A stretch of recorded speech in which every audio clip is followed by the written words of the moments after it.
Hi Leo, welcome to your end of April 2020 General Tarot Update. It's Verena here. So the big news is that we're having a new moon in, I was like, oh, what sign is that? Well, obviously it's Taurus, at 3 degrees of Taurus, and this is occurring on Wednesday, at least where I live, on the 22nd. Yeah, some people will be on the 23rd. If you live overseas, like Europe, down under, it will be on the 23rd for you. So that's going to be, we just got into the sign of Taurus yesterday because I'm recording this on the 20th, and that was on the 19th when that happens. So yeah, so for you, what is Taurus for you? Taurus for you is your 10th house of career.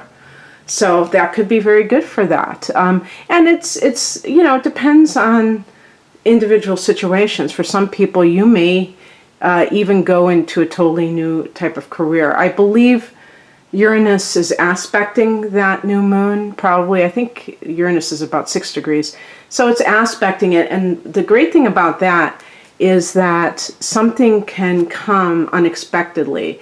Either you get this promotion that you never imagined, it wasn't even on the radar, or you decide to do something completely out of pocket, or no, that's not the right term, out of the norm for you when it comes to what you're into. And like go into a totally new direction. But I'm not saying it's something that you're not interested in. It's just that perhaps you, it's almost like quitting a job you have for 20 years as a teacher, and you become like a spiritual healer. And it goes into, you go from this intellectual type of work to something that's more intuitive. And so that's kind of what Uranus represents, is that it is about intuition, by the way, too, Uranus, but also that eccentric pattern, that unpredictability, if that's a word, the unpredictable tendencies that can take over us from time to time.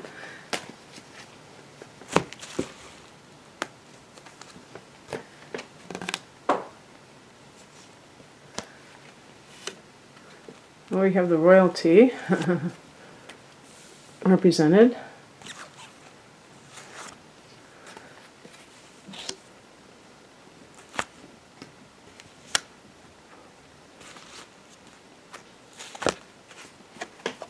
Okay.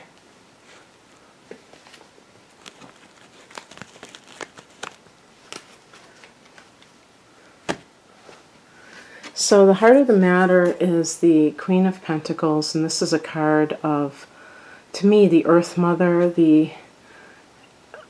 I would say a woman. This is double feminine energy. The mother who is staying at home but wants to have her own business, or does have her own business. So it's very feminine energy, but this is, even if you're a female Leo, this is not how you typically think or behave. So this would be out of character, and I'm wondering if it represents a part of you that you would like to reclaim even. But this is, you know, I don't want to just limit it to people who want to raise children or be Susie homemaker or something like that. I'm talking about I would say even something business related that has to do with the earth. So gardening, floral design, you know, organic farming, you know, even on a very small scale.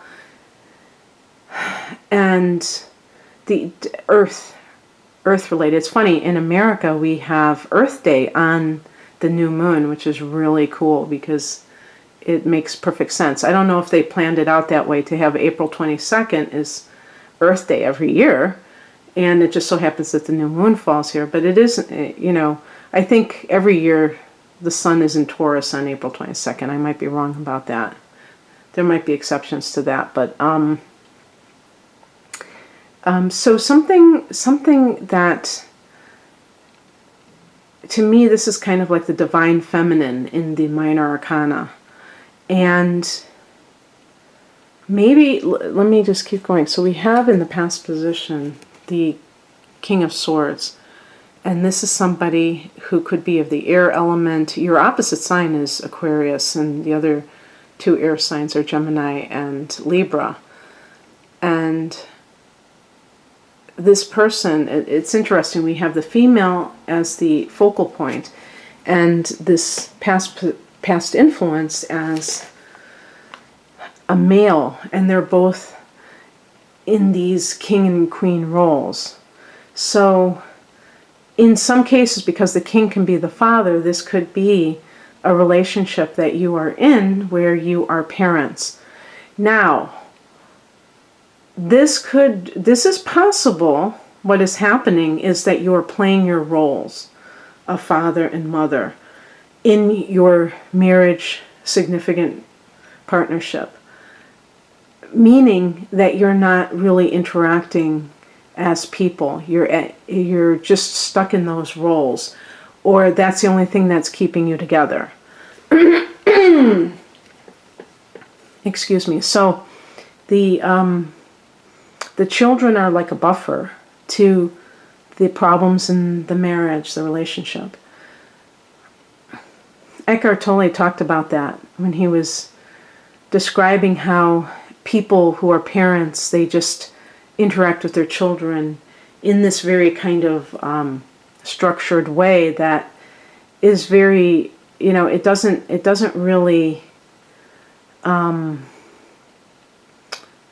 honor the child in terms of what the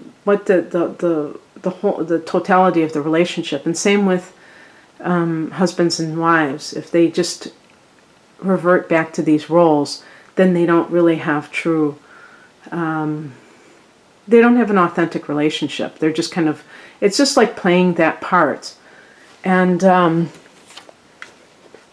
higher message is the Five of Wands. Now, wands represent fire, but this is kind of like conflict.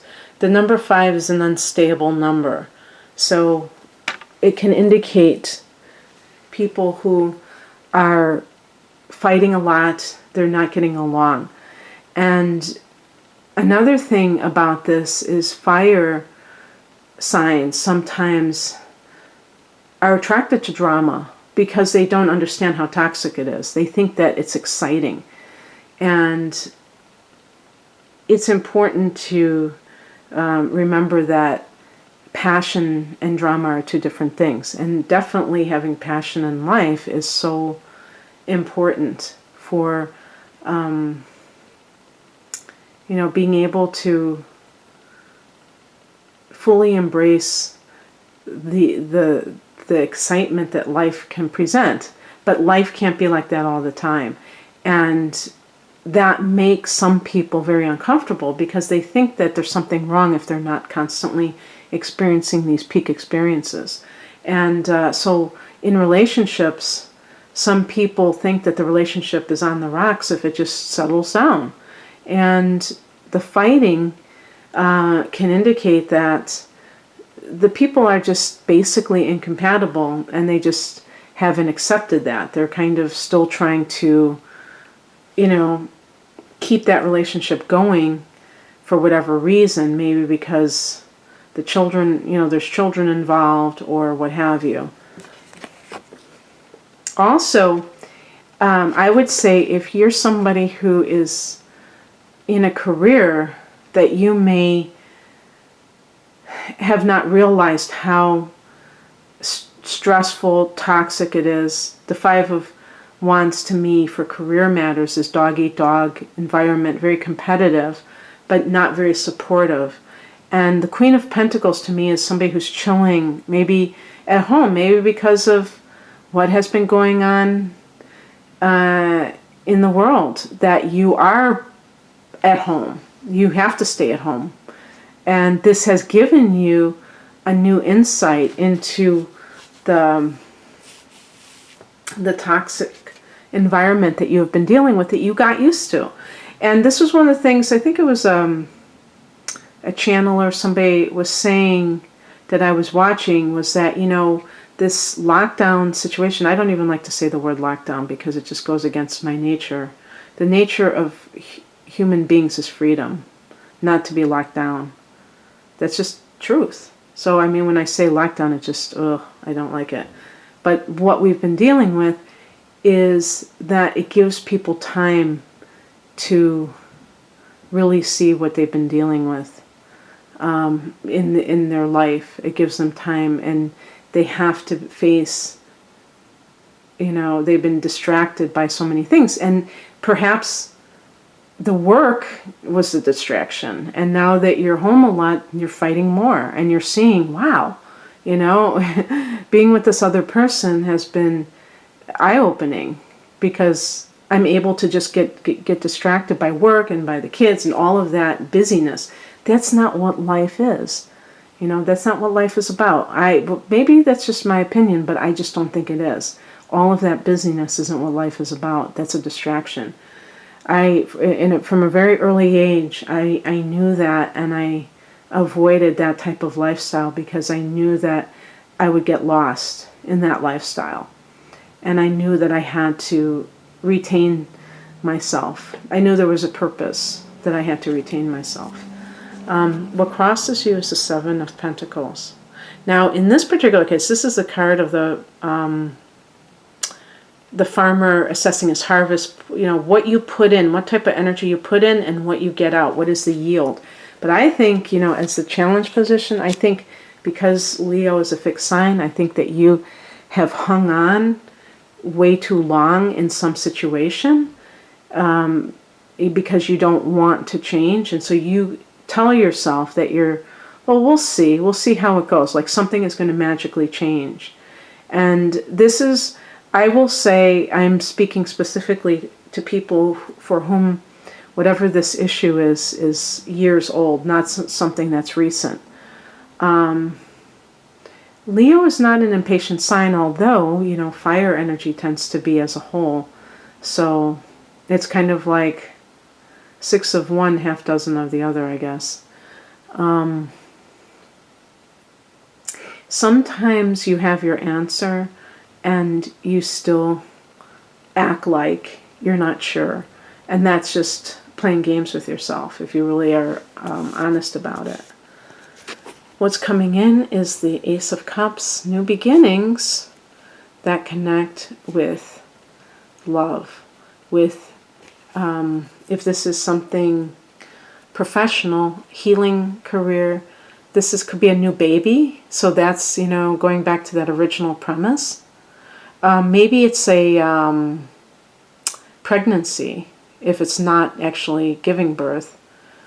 But this sense of, isn't this a beautiful illustration? This is like one of my favorite cards, the colors.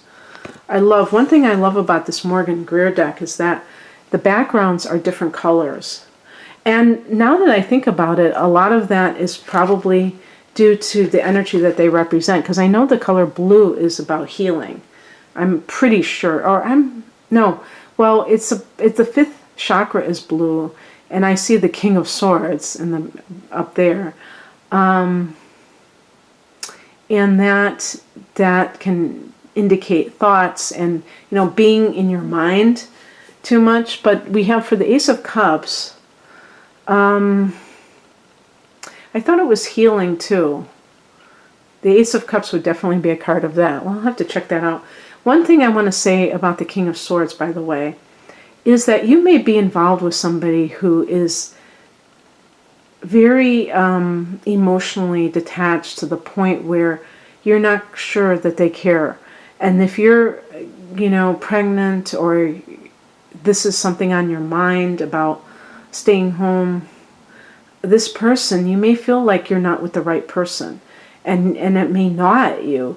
And with the Seven of Pentacles, you're like, give it another 6 months, And even though in your heart of hearts it's not working out. Because the King of Swords can be too detached. And Leo is a warm sign. Fire energy is warm. Air and fire get along famously, don't get me wrong. So I'm not saying that. But some people, they may have a lot of inner planets in air or earth, and then they're going to be more detached than even you would expect, and be like almost dismissive of your emotional needs, and think that that's silly, you're just being a drama queen. So, you know, pay attention to those things, because they're not, you know, minor quibbles. I mean, they can really impact your life as a whole. And the outcome is the Ten of Wands. This indicates a lot on your plate. Again, Wands, fire, independence. But this is number 10. I'll have to check the main reference I use for other things. They call this the burden of success in the book that I use, Tarot Plain and Simple. But there's other keywords that he has. And I would say that, to me, this is almost like a preparation. Like you're in this stage where you've got a game plan that you're going to carry out, and you know, like, let's say you are pregnant. I'm going to work 6 months, and I'm going to work overtime, because this is a card of working. I'm going to do what I have to do to kind of save my money, or to, you know, be able to prepare for maternity leave. Or if you want to start a healing career, well, I'm going to be working my day job, and I'm going to be doing things at night. So I'm going to be really working hard. But it's going to lead to success, and it's going to lead to autonomy. And that's the main thing. And with the Queen of Pentacles, you may see the value in working from home, and you want to be able to do that, and not have that kind of interference, somebody telling you that what you're doing is, you know, whatever the Five of Wands represents. If somebody's trying to get you to fight with others in the workplace so that they can get more out of you, whatever it means, you're done with that, and you want peace in your life. You want that kind of grounded situation where you're in touch with nature. That is such a great way to de-stress. So I hope that you're able to do that, and I hope that you enjoyed this, Leo. If you'd like a personal reading, the link is below. Thanks for watching. Take care. Bye.